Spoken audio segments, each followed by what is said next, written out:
toujours ma belle... mon petit truc, là.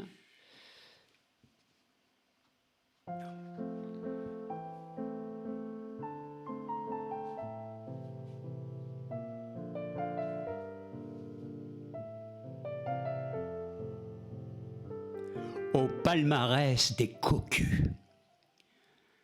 Au palmarès des cocus, il avait un certain renom, grâce au merveilleux petit cul de celle qui portait son nom.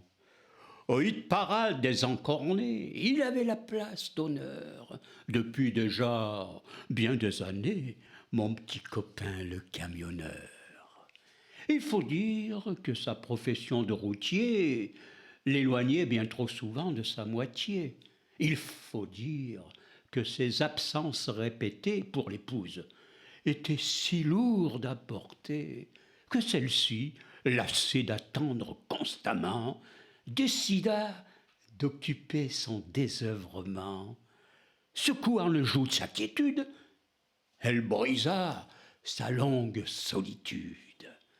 C'est dans un coquet pied-à-terre, offert par un vieux député, qu'avait commencé l'adultère de la chaste et prude beauté.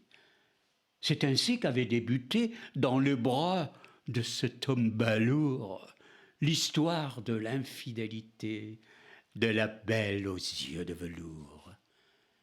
Depuis cette première fois, bien des hommes auront succédé à son vieil amant d'autrefois dans le studio de Saint-Mandé.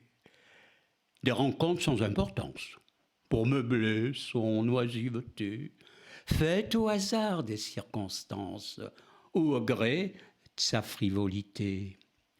Au hit-parade des encornés, il avait la place d'honneur depuis déjà bien des années, mon petit copain le camionneur.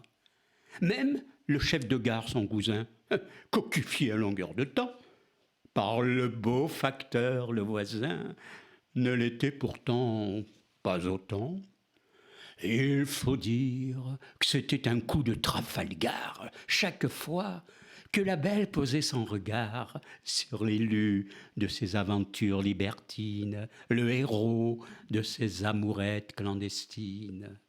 Il faut dire que ses yeux allumaient des flamèches dans le cœur de celui qui la regardait. Il faut dire que son corps à la peau de pêche aimantait chacun des doigts qui s'attardaient.